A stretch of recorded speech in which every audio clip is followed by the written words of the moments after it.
back to the Rewind That Tape podcast. I'm your host, Mr. Stromboli, And I'm Jay Probs.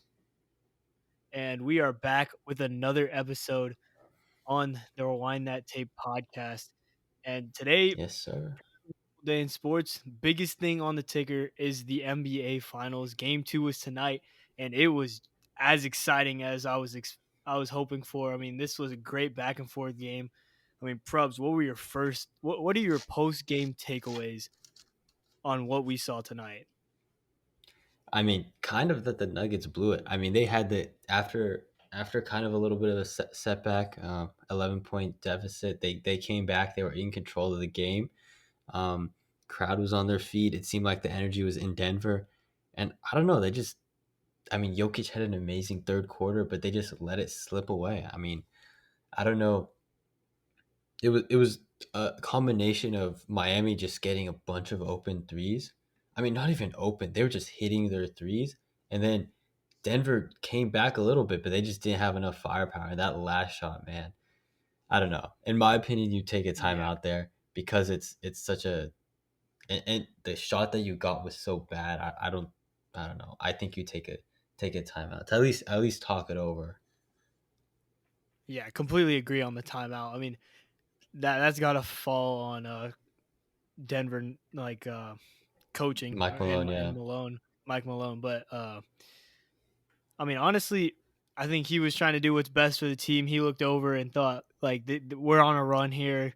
I believe in my team to carry that momentum. But really, great defense from Miami. I mean, the biggest takeaway for me is we didn't know if Miami had that resilience that we've seen the whole in their run. We didn't know if they had any of that yeah, left in the tank. And tonight they hmm go down early. They start off on the lead and they go down, and then they just stick around. And then third quarter they just turn up a little bit. Fourth quarter they turn up a little bit, and they have a big lead going into the last few minutes. And while the Nuggets played as the better team in those last 5 minutes, it doesn't matter because the Heat were yeah, resilient through this game, and I think that was a huge takeaway heading back into Miami. yeah. I mean, it's they were resilient. They came to play. I mean, I think it was a wake up call, that Denver game. I mean, this is an entirely different team than anything they've Yeah, played before. But I mean, they played really well. They shot really good from behind the arc, which I think is a big part of their success. I mean, they shot 48% from three. That's insane. Um, they like Denver shot 40%, which is also pretty crazy. But Miami, I think that's a big part of their game when they can get their shooters going. I mean, Duncan Robinson, 2 for 3 from three. Max Strus, he was 4 of 10. Gabe Vincent was 4 of 6. When those guys get going, I mean, Gabe Vincent had 23. Strus had 14. Robinson had 10. When those guys are going, it's a different team because it's not just Jimmy, it's not just Bam, who's been playing incredible this finals. Um, it's the rest of the team, and that's when Miami is dangerous. When Strus, Vincent, when those guys are clicking, then you yeah. see games like this where they can beat Denver, which has looked like the best team in the league for, I don't know, for the past few months.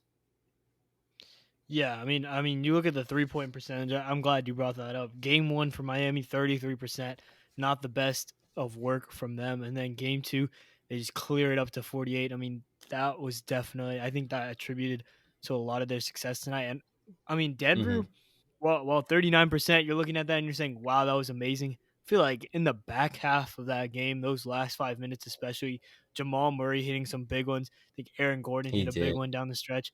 So I mean, those points, I think, are those three balls, I think, are one of the biggest things to take away if you're Denver. Like, look, maybe not our best from beyond the arc to start off this game, but they closed it out so well that I'm looking at this game and saying, like, even with Miami's best, it wasn't going to be enough for Denver.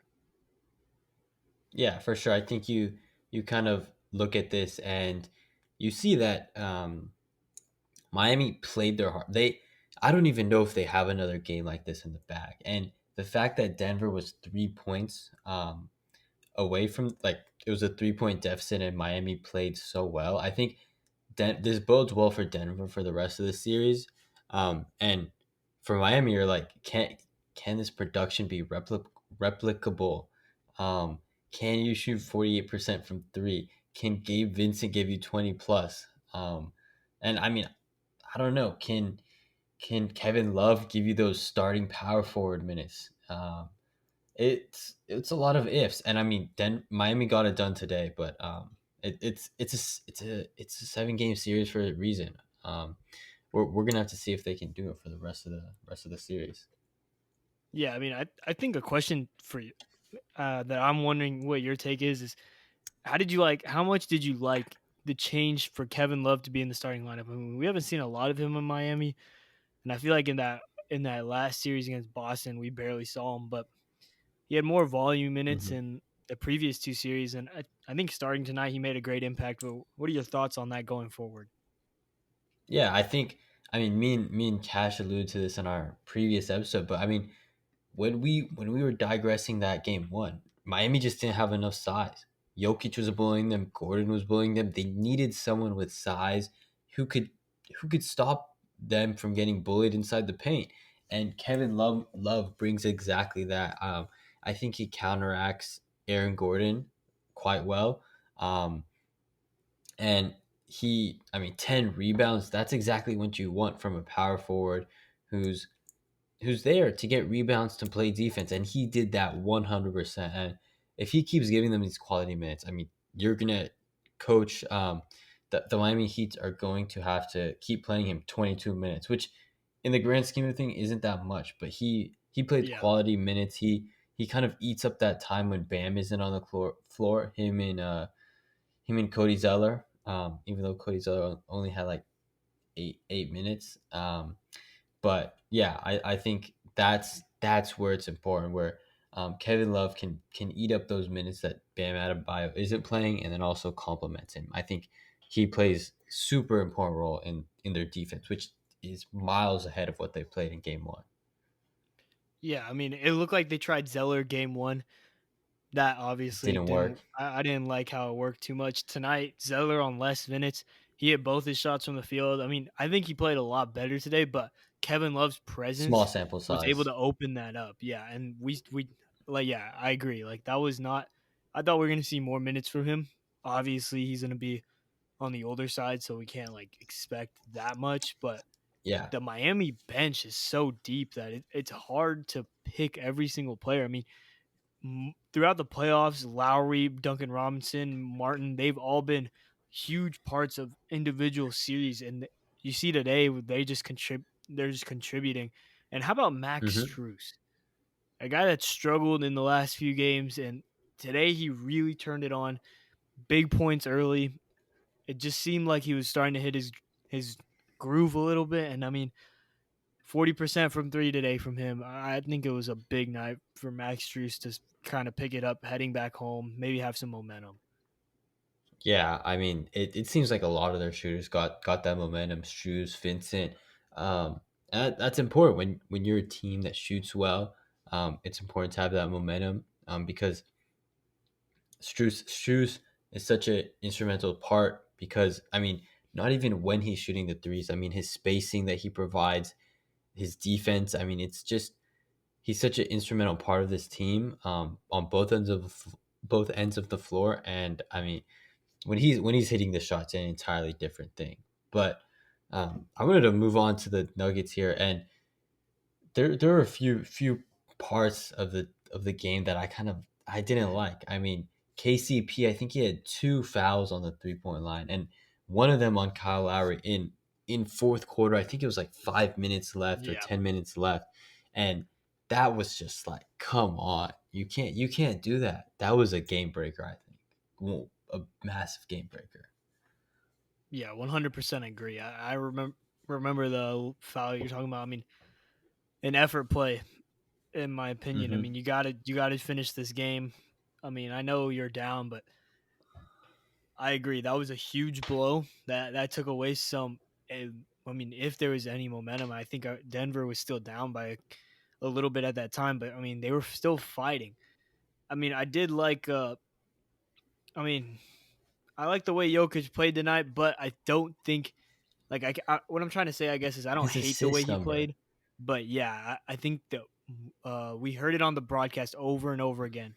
He didn't produce with his assists, and the Denver offense took a hit because of that. I think Denver's going to play better if Jokic is throwing the ball around. And tonight we didn't see it. I think that needs to change. Are you in agreement here Yeah. for Jokic? I mean, even though he scored 41 points, I mean, I think it I hurts him a mean, lot more when he's not be able to spread the ball. yeah, for sure. I think he unlocks his team when he's able to I mean, get in those double digit assists. And it just helps the entire team. I mean, Michael Porter Jr. only had 5 points. KCP had six. Um, when you're looking at those guys benefit the most from having Jokic spread the ball. So when those guys are producing, it just makes the team so dangerous because you can be hurt from all five players on the floor when Jokic has the ball, and that's what makes his assist and his passing so special. And so when he only has four assists, that tells you that first of all, either Miami didn't respect the other players on the floor, or they were just locking in on Jokic and not allowing him to do anything.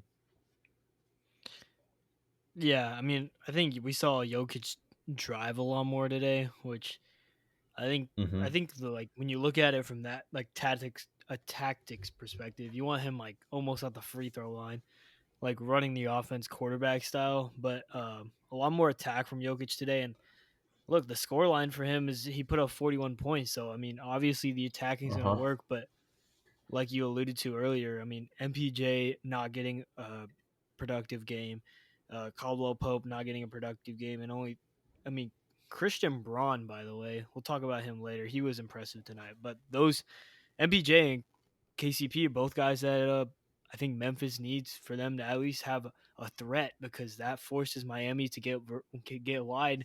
And that's when Jamal Murray and Jokic and Porter, all these guys that get vertical, Aaron Gordon, every guy on that starting lineup is quick except for Jokic. So I mean, you Yeah, give they those they guys a can chance to they cut, it turns this game around. exactly they can take advantage of the closeout, and that's something that I feel like everyone on Denver can do so well because they play around Jokic. They can take advantage of the closeout. They know when to shoot the ball. They can make the three, but they need Jokic to pass. And I mean, four assists just as you can tell, it isn't cutting it. They're going to keep. I feel like they're going to lose games with him scoring four assists, but yeah, I think that's maybe that's somewhere that they change. But then also, if you're Miami, you have to look at it. How can we keep shooting threes, and how can we keep, I guess, locking down that passing aspect? Because you have to give some credit to Miami's defense, because they did a Yeah. solid job. But I mean, both of those teams are gonna have questions to answer coming into Miami, and yeah, it's gonna be interesting to see what happens. Yeah, for sure. I mean, we'll get more into the future when we see game 3 on the horizon, but for now, biggest takeaway is Miami gets it done despite a rocky game, Mm-hmm. and Denver's late Yep. barrage is not enough to break Miami.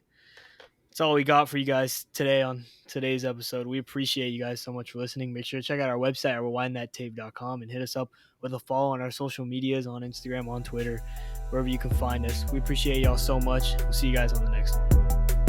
Peace.